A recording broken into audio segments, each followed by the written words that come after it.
Hello, I'm Jane Davies, City of Burnside Councillor, representing Kensington Park Board. And I'm Colin Harris. I'm representing the Burnside Historical Society on the City of Burnside Heritage Reference Group. This is part 3 of our history series in the lovely Hazelwood Park, right in the middle of Burnside. It's our iconic state heritage listed reserve of about 13 hectares, and it's our second largest reserve in Burnside. Hazelwood Park is part of the Adelaide Plains, and the Adelaide Plains have been the traditional home of the Kaurna people for millennia. They did very well in this country because it represented a very rich resource for them. First Creek, which we've got flowing through the park, rises just below Mount Lofty, and it provided for the Kaurna a water resource that never failed. It was a permanently flowing creek. It had little crustaceans in it, yabbies and small fish and so on that they could resort to as a food source. And it also had many larger animals for them. So all in all, it was a very attractive woodland environment, and it was a very rich source of living for these people. When the Clarks immigrated to Adelaide and South Australia in 1850, they were attracted to this area and they purchased a fairly rundown farm only a stone's throw from where we are now.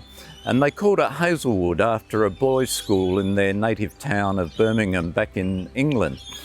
The Clarks set about restoring the fortunes of this fairly rundown farm, and they turned it into quite a prosperous little unit. They grew a lot of vegetables, they had fruit trees, they had a thriving orchard, and they also had livestock. When urbanisation was really bringing pressures to bear on the farm, and it was clear that it would be a farm for not much longer in the early 20th century, the Clark family approached the state government and said that they would really like people to continue to enjoy this wonderful wooded environment of Hazelwood Park.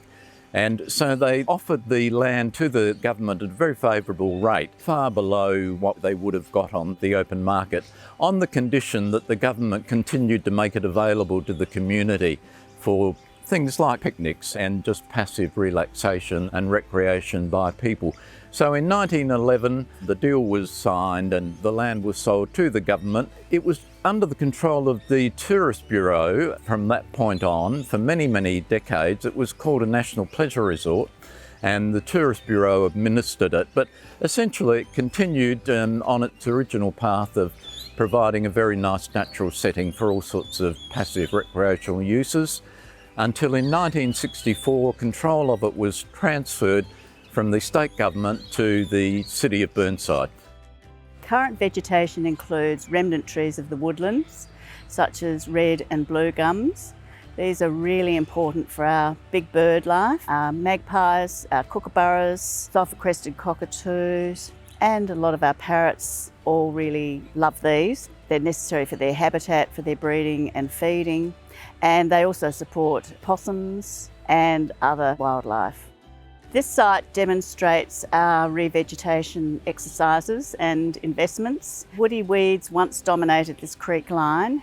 Over the years, they stopped any native plants growing. So our biodiversity staff at the nursery have established a whole lot of seedlings, and we're now growing dozens and dozens of locally indigenous species. These plantings have created habitats for frogs and native insects. It's really beautiful, and there's been a lot of hard work, but it's now really paying dividends, and it's been beautifully restored and is being maintained as a wonderful habitat.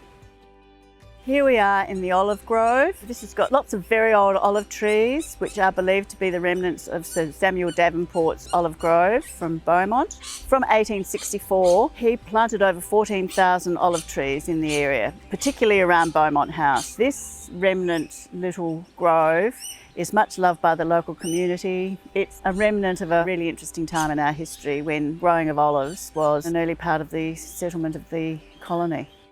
These are our beloved sugar gums. This avenue of sugar gum trees was planted in 1921, and they were planted in memory of the fallen from the Great War from 1914 to 1918. During the Second World War, although there's no physical evidence remaining, some of our records from newspapers and other historical documents tell us that during the Second World War, the park was used for military parades and drills by the Returned Soldiers League.